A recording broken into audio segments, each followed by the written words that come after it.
the wake of those national protests, a Hindu Augusta community is urging demonstrators to stay peaceful, like Gandhi.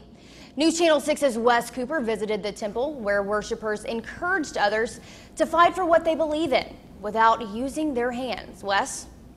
Some people regard Hinduism as the oldest religion in the world and the most peaceful. Tonight, the community celebrates Mahatma Gandhi's 150th birth anniversary and discuss peaceful protesting in a polarizing time.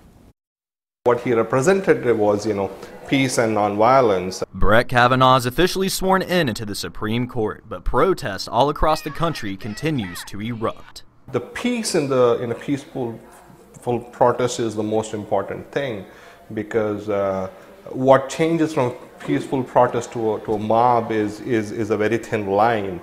Unfortunately, many believe that thin line is being drawn between parties. And I think people are losing their cool, and I do not think any protest, for that matter, should be violent. At the celebration of Gandhi's birthday, the Hindu Temple Society in Augusta held their interfaith conference. Various religious leaders were there to discuss nonviolence as a tool for peace, a tool that some regard Gandhi as the creator of. The ideology and the theory which he promoted, almost 70 years ago, are still relevant and still used, and one of the most potent forms of protest. Although for Hindu Temple Society Chairman Nandi Shetty, the protests against Justice Kavanaugh are bigger than any political battle. One of the things which I like fundamentally about the U.S. Constitution is the separation of church and state.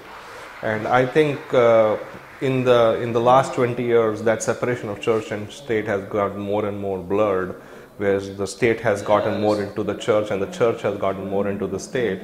The group is pushing for us to agree and disagree as one united nation. The Supreme Court controversy is heavily driven by the Me Too movement. Several groups have spoken out about sexual assault. Shetty added he thinks passions run high right now because of Kavanaugh's stance on Roe versus Wade. Samantha?